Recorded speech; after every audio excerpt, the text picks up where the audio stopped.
Hoje nós estamos aqui para falar um pouco a respeito do livro Aurora, de Nietzsche, deste livro aqui. Há várias publicações com esse título, lembrando sempre que a ideia é expor um pouco a obra, para que quem tem interesse venha a ler o livro e procurar saber um pouco mais, discutir, até por aqui mesmo. Eu acho que é produtivo, é uma grande obra, é um clássico. Esse livro ele tenta desvelar o sentido atual de moralidade, simplificando, né, o que seria moral.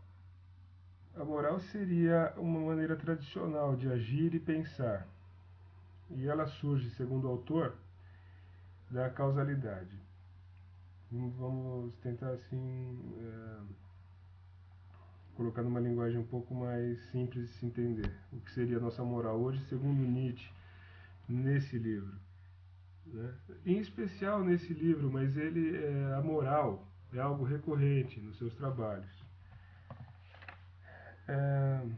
Aqui ele contrapõe a moral, o instituto para ele esquecido, né, da causalidade, que é o fundamento da nossa própria moral, ou seja, na medida em que as coisas foram ocorrendo, se foi consolidando, obedecendo a interesses humanos de alguns, o que convencionou se chamar de moral. Então a moral foi algo moldado, partiu de algo natural, da causalidade, das causas que permeavam todas as nossas ações, porém ela não foi sendo formada, ela foi sendo formada e deformada ao longo do tempo. É o que ele tenta retratar aqui. Então ele mergulha na raiz da moral, tentando expor a pura causalidade. E com isso ele discute costumes, a própria moralidade, o pensamento e o conhecimento, nunca se esquecendo dos tão criticados e por ele analisados preceitos cristãos. Tem alguns trechos aqui que eu julgo interessante citar.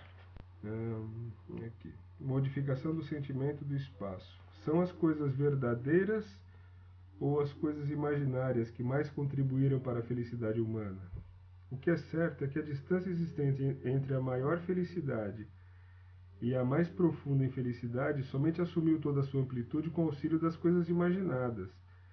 Por conseguinte, esta espécie de sentimento do espaço, sob a influência da ciência, se torna sempre menor, da mesma maneira que a ciência nos ensinou e nos ensina ainda a ver a Terra como pequena e todo o sistema solar como um ponto. Uma outra passagem.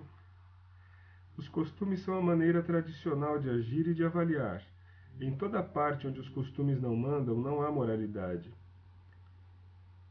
E quanto menos a vida é determinada pelos costumes, menor é o cerco da moralidade. O homem livre é imoral, porque em todas as coisas quer depender de si mesmo, e não de uma tradição estabelecida. Em todos os estados primitivos da humanidade, mal é sinônimo de individual, livre, arbitrário, inabitual, imprevisto, imprevisível. Nesses mesmos estados primitivos, sempre segundo a mesma avaliação, se uma ação é executada não porque a tradição assim o exija, mas por outro motivo, por exemplo, por causa de sua utilidade individual, e mesmo pelas razões que outrora estabeleceram o costume, a ação é classificada como imortal e considerada como tal até mesmo porque aquele que a executa, pois este não se inspirou na obediência para com a tradição. E o que é a tradição? Uma autoridade superior a qual se obedece não porque ordene o útil, mas porque ordena. Em que esse sentimento da tradição se distingue do sentimento geral do medo? É o temor de uma inteligência superior que ordena, de um poder incompreensível e indefinido de alguma coisa que é mais do que pessoal, a superstição desse temor. As obras e a fé. Os capítulos do livro são escritos assim, ó. Eles são curtos, né? E tem um título sugestivo, ok? Então, as obras e a fé. Os doutores protestantes continuam a propagar este erro fundamental, ou seja, que só a fé conta e que as obras são uma consequência natural da fé. Esta doutrina não é absolutamente verdadeira, mas tem aparência tão sedutora que já fascinou muitas outras inteligências, além daquela de Lutero. Penso nas de Sócrates e Platão. Ainda que a evidência e a experiência de todos os dias prove o contrário, o conhecimento e a fé, apesar de todas as promessas que encerram, não podem dar nem a força, nem a habilidade necessária à ação. Não podem substituir o hábito desse mecanismo sutil e complexo que deveria ter sido posto em movimento para que qualquer coisa possa passar da representação à ação. Primeiro e antes de tudo as obras! Exclamação. Quer dizer, o exercício e sempre o exercício! Exclamação. A fé adequada surgirá por si própria. Estejam certos disso. Eles são grandes. Eu achei muito interessante o capítulo 26, com o título Os Animais e a Moral. Ele é muito longo, mas muito interessante. Eu não vou ler. Você pode procurar ele depois e fazer a sua própria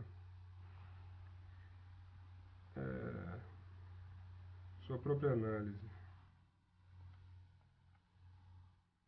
sua própria leitura e análise, porque nem tudo que eu leio aqui é analisado. Tem uns capítulos aqui que são longos para a gente ler aqui, pelo menos para a proposta que eu tinha de fazer algo mais breve.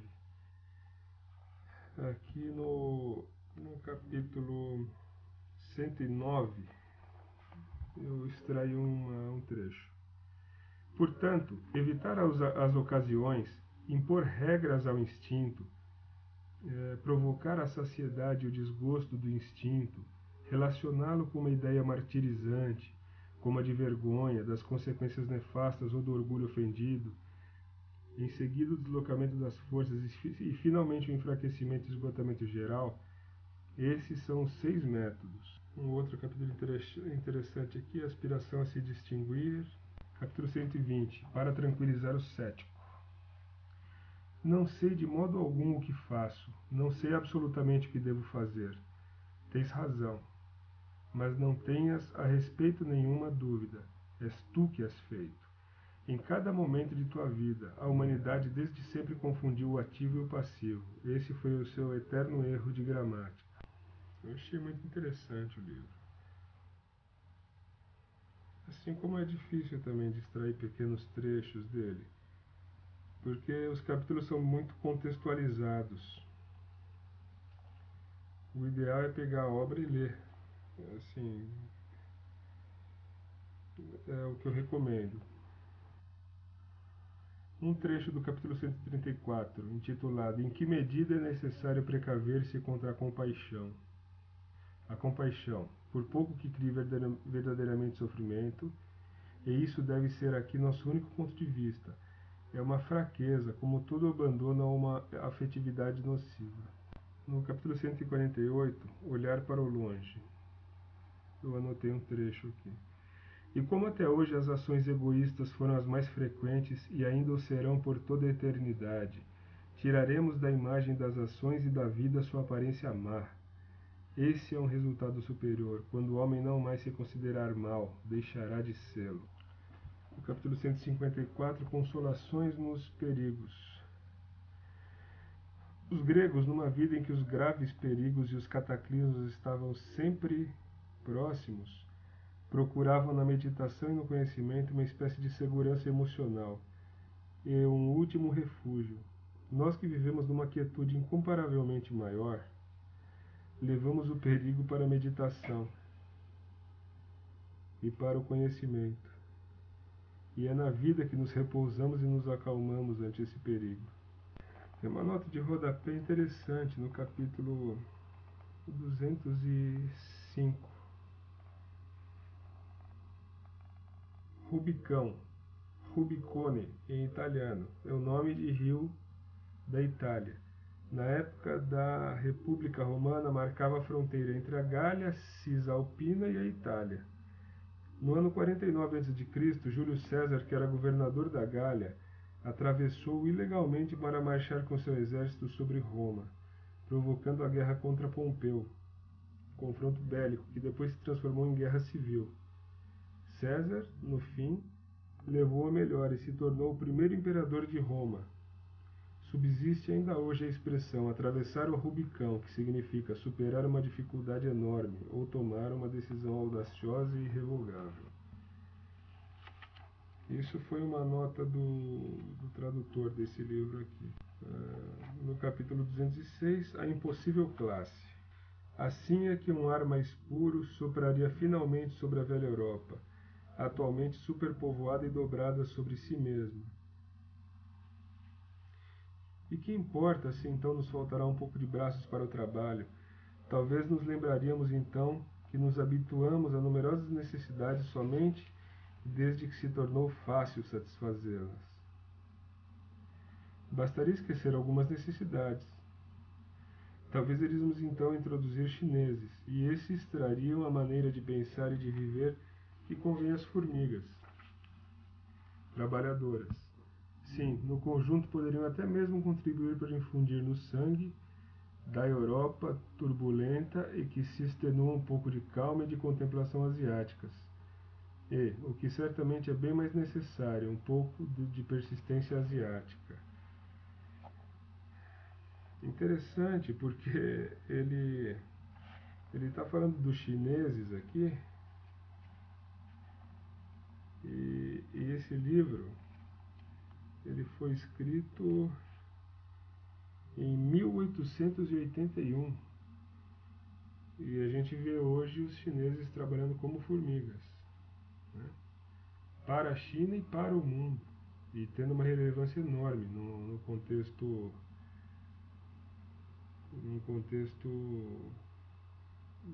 macropolítico, né,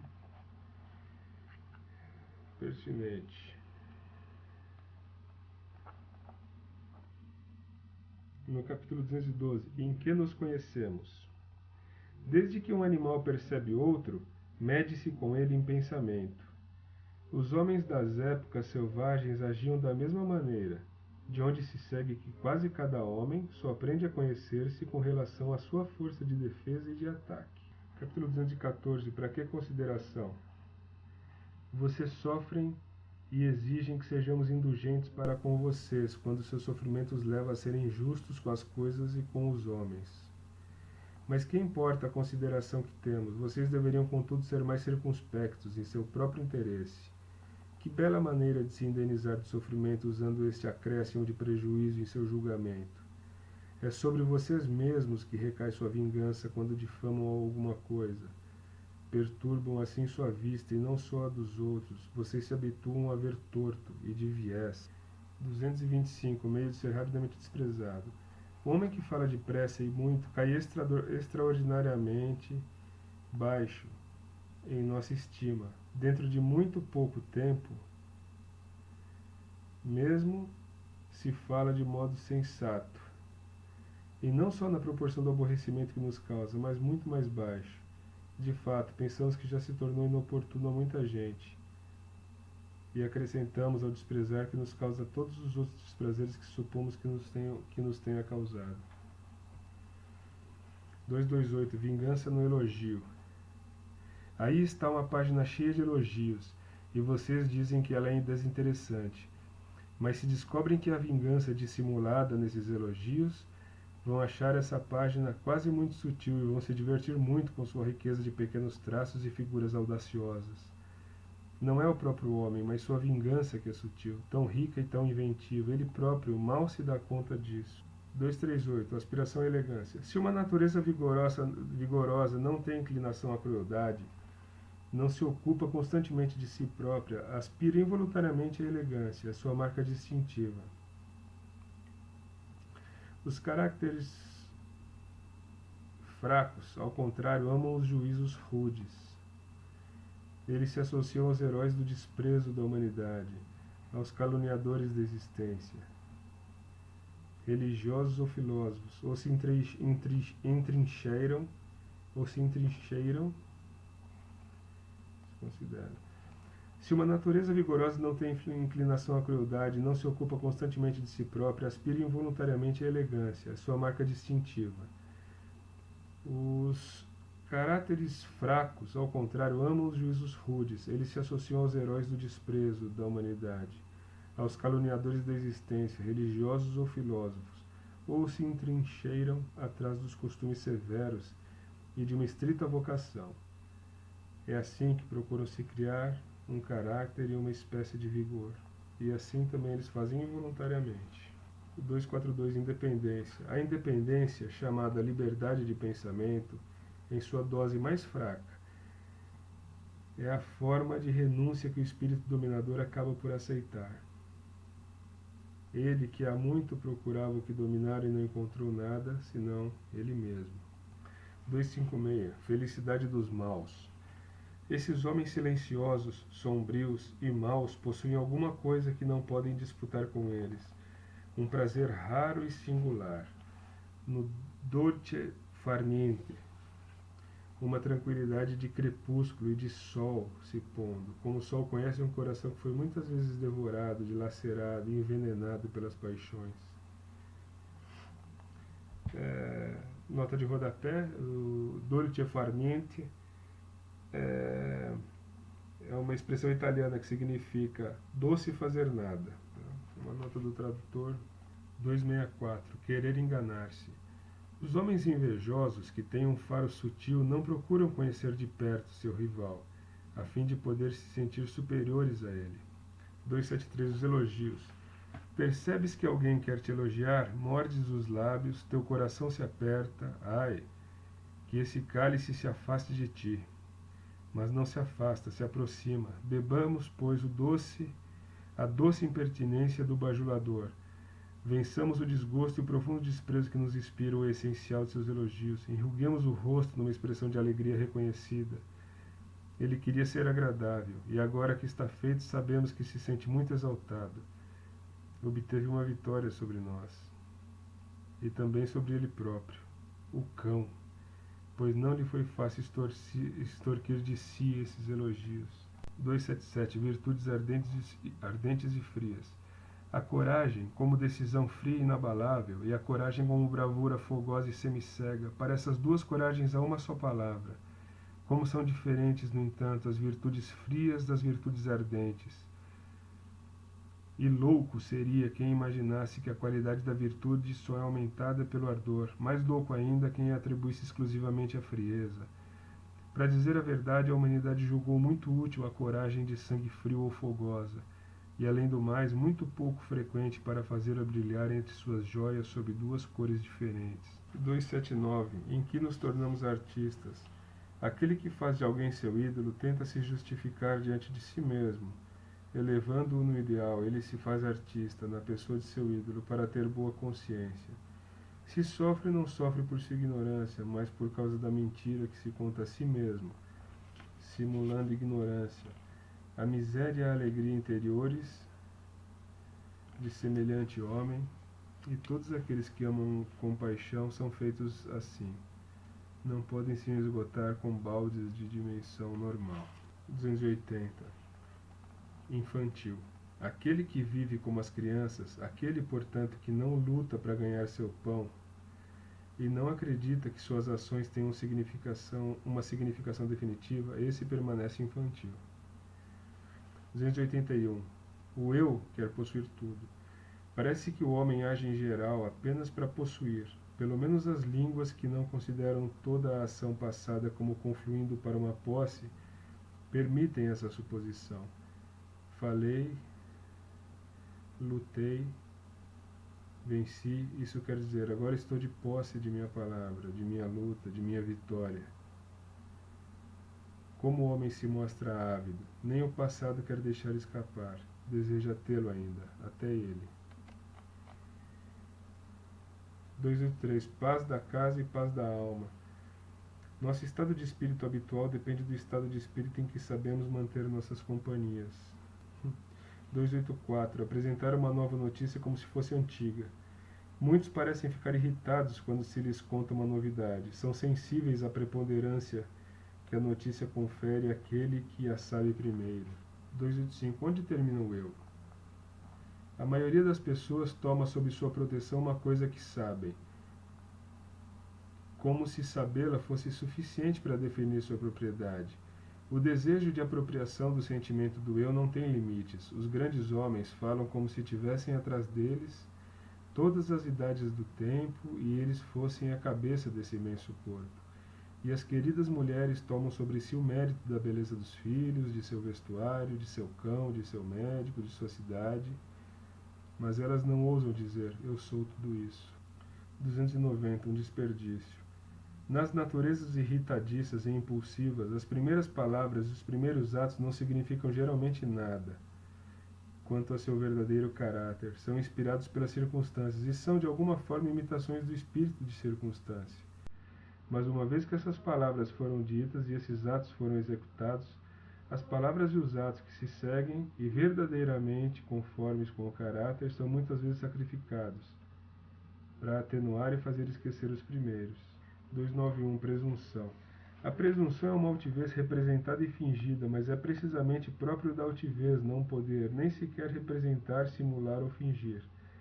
Nesse sentido, a presunção é a hipocrisia da incapacidade de fingir alguma coisa de muito difícil que é quase sempre mal sucedida. Supondo, porém, que, como acontece geralmente, o presunçoso se trai em sua representação, um triplo desgosto espera. Queremos-lhe mal porque procura enganar-nos. Queremos-lhe mal porque quis mostrar-se superior a nós. E, finalmente, rimos dele porque falhou nos dois casos. Não podemos, portanto, desaconselhar de modo suficiente a presunção. 297. Nefasto. A maneira mais segura de estragar um jovem é incitá-lo a estimar mais quem pensa como ele do que quem pensa diversamente. 303. Passatempo do conhecedor de homens. Ele julga-me conhecer e se julga sutil e importante quando age desta ou daquela maneira em suas relações comigo. Eu me abstenho de desenganá-lo. De fato, ele me faria pagar caro isso, enquanto agora me quer bem, porque lhe proporciona um sentimento de superioridade consciente. Há outro que receia que eu não me interesse em conhecê-lo, e isso leva a experimentar um sentimento de inferioridade. É por isso que se comporta comigo de maneira brusca e inconsequente e procura me afastar dele, para se elevar novamente acima de mim. 306. Ideal grego. O que os gregos admiravam em Ulisses? Antes de tudo, a faculdade de mentir e de responder por represálias astutas e terríveis. Depois, estar à altura das circunstâncias. Parecer, se isso for necessário, mais nobre do que o mais nobre. Saber ser tudo o que se quer, a tenacidade heróica, a arte de utilizar todos os meios, ter espírito. O espírito de Ulisses causa a admiração dos deuses, que sorriam quando pensavam nisso. Tudo isso constitui o ideal grego. O mais curioso nisso tudo é que não se sente em absoluta contradição entre ser e parecer, e que, por conseguinte, não se confere a isso nenhum valor moral. Houve alguma vez comediantes tão completos? 311. O que se chama alma? A soma dos movimentos interiores que são fáceis para o homem, que por conseguinte executa de boa vontade e com graça.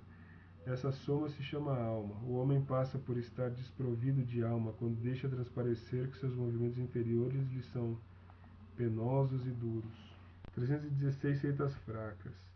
As seitas que sentem que se manterão fracas em número vão à caça para descobrir alguns discípulos inteligentes e tentam suprir pela qualidade o que lhes falta em quantidade. Há nisso, para a inteligência, um perigo que não deveria se negligenciar. O juízo da tarde, 317.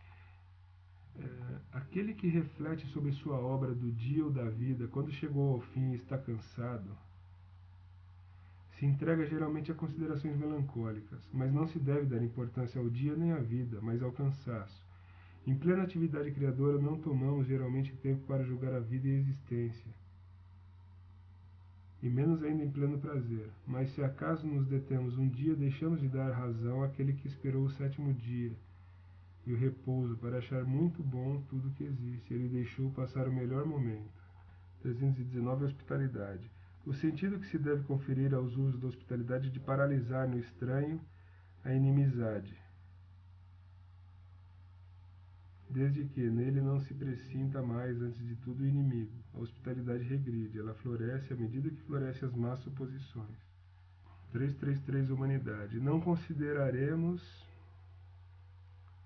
333. Humanidade. Não consideramos os animais como seres morais. Mas vocês pensam, pois, que os animais nos consideram seres morais? Um animal que sabia falar disse: a humanidade é um preconceito de que nós, animais, pelo menos, não sofremos. 342. Não confundir. Sim, ele examina a coisa de todos os lados, e vocês pensam que esse é um verdadeiro pesquisador do conhecimento. Mas ele quer apenas fazer baixar o preço, quer comprá-la. 344. Sutileza no equívoco. Se Homero, como se diz, adormecia às vezes, era mais sábio do que todos os artistas da ambição insônia. Deve-se deixar retomar fôlegos aos admiradores, transformando-os de tempos em tempos em censores. Pois ninguém suporta uma bondade ininterrupta, brilhante e desperta. E, em vez de ser benévolo, um mestre desse tipo se torna um carrasco que odiamos enquanto caminha diante de nós. 409. Doença. Por doença é preciso entender a aproximação de uma velhice precoce, da feiura e dos juízos pessimistas, três coisas que caminham junto. 420. Astúcia da alma. É uma triste astúcia querer se iludir com alguém por quem nos sacrificamos, dando-lhe ocasião em que ele possa parecer tal como gostaríamos que fosse. 421. Através de outros.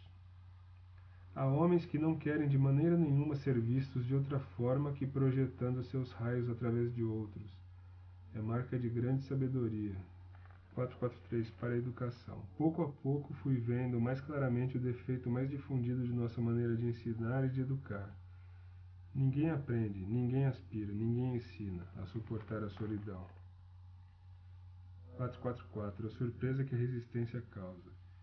Porque uma coisa acabou por nos parecer transparente, imaginamos que daí em diante ela não poderá nos oferecer resistência. E ficamos surpresos então, porque podemos ver através dela, mas não podemos atravessá-la. É a mesma loucura e a mesma surpresa que se apodera de uma mosca diante de uma vidraça. 451. Aqueles que têm necessidade de um bobo da corte. Os seres muito belos, muito bons, muito poderosos quase nunca captam a verdade completa e comum, seja qual for o assunto, pois em sua presença mente-se involuntariamente um pouco, porque se está sob sua impressão, e conforme essa impressão se apresenta o que se poderia dizer de verdade sob forma de adaptação. Falsifica-se, portanto, a cor e o grau dos fatos e suprime-se o que não se deixa adaptar.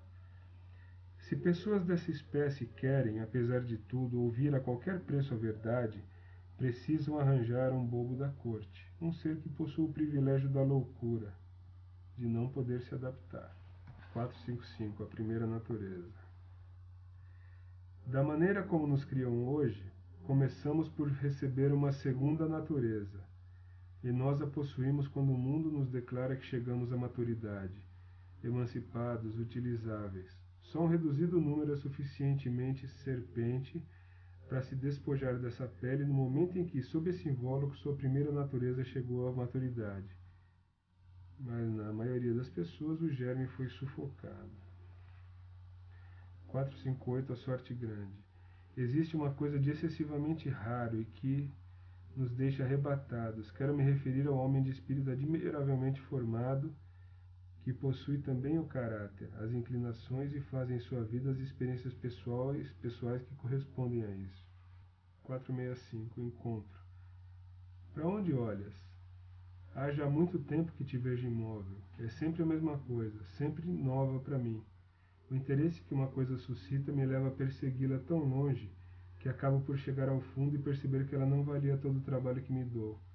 No fim de todas essas experiências resta uma espécie de tristeza e de estupor. Isso me acontece 3 vezes por dia com relação à menor das coisas. 473. Onde se deve construir a própria casa? Se te sentes grande e fecundo na solidão, a sociedade dos homens te diminuirá e te tornará estéril. E inversamente, uma poderosa doçura como aquela de um pai, onde esse sentimento se apoderar de ti, é lá que deverás edificar tua morada, quer seja no tumulto ou no silêncio. Ubi pater sum ibi patria. É uma expressão latina que significa: onde sou o pai, lá está minha pátria. 514. Aos mais fortes. Espíritos fortes e orgulhosos, não lhes pedimos senão uma coisa: não nos imponham nova carga, mas tomem sobre suas costas parte de nosso fardo, vocês que são os mais fortes. Mas gostam tanto de fazer o contrário, pois vocês querem levantar seu voo, e é por isso que devemos acrescentar seu fardo ao nosso, quer dizer, nós temos que rastejar. 515. Aumento de beleza. Por que a beleza aumenta com a civilização? Por que nos homens civilizados os 3 motivos de feiura se tornam cada vez mais raros? Primeiro, as paixões em suas próprias explosões mais selvagens. Segundo, o esforço físico levado ao extremo. Terceiro, a necessidade de inspirar o medo por seu aspecto. Essa necessidade que, nos estágios inferiores e mal estabelecidos da cultura, é tão grande, tão frequente, que chega a fixar as atitudes e as cerimônias e faz da feiura um dever. 517. Induzir ao amor. Devemos temer aquele que se odeia a si mesmo, pois seremos as vítimas de sua ira e de sua vingança. Procuremos, pois, induzi-lo ao amor de si próprio. Resignação. 518. O que é a resignação? É a posição mais confortável para um doente que durante muito tempo se agitou em seus sofrimentos para encontrá-la e que, tendo assim fatigado, então a encontrou. 519. Ser ingênuo. A partir do momento em que queres agir, deves fechar as portas à dúvida, dizia um homem de ação. E não temes dessa maneira ser ingênuo? Respondeu o contemplativo. 522. A sabedoria sem orelhas. Ouvir diariamente o que se diz de nós, ou mesmo tentar descobrir o que se pensa de nós, isso acaba por aniquilar o homem mais forte. É por isso que os outros nos deixam viver, para ter cada dia razão contra nós. Não suportariam se tivéssemos razão contra eles, e menos ainda se quiséssemos ter razão. Numa palavra, façamos este sacrifício para o bom entendimento geral. Não escutemos quando falam de nós. Quando nos elogiam, nos recriminam. Quando expressam desejos e esperanças a nosso respeito, nem sequer pensemos nisso. 523. Perguntas insidiosas. A propósito de tudo que um homem deixa transparecer, podemos perguntar: o que é que ele quer esconder? De que quer desviar a atenção? Que preconceito quer evocar? E ainda, até onde vai a sutileza dessa dissimulação? E até que ponto comete um equívoco? 527. Os homens escondidos. Vocês nunca encontraram desses homens que retêm e comprimem o entusiasmo de seu coração e preferem tornar-se mudos que perder o pudor da medida. E esses homens incômodos e muitas vezes tão bonachões não os encontraram ainda. Esses homens que não querem ser reconhecidos e que apagam sempre suas pegadas na areia, que chegam até a se enganar, ele e os outros, para permanecer escondidos. 528. Raríssima abstinência. É muitas vezes um sinal de humanidade, que não é sem importância, não querer julgar alguém e recusar-se a pensar seja o que for a seu respeito. 556. As 4 virtudes. Leais para conosco mesmo e para aquele que ainda é nosso amigo, corajosos diante do inimigo, generosos para com o vencido, civilizados sempre. É assim que nos querem as 4 virtudes cardeais. 571. Farmácia militar da alma. Qual é o remédio mais eficaz? A vitória. Então eu termino por aqui e espero que tenham gostado e que, se gostaram, que busquem a obra para sua leitura. A ideia é essa. Bom, obrigado, um abraço, até logo.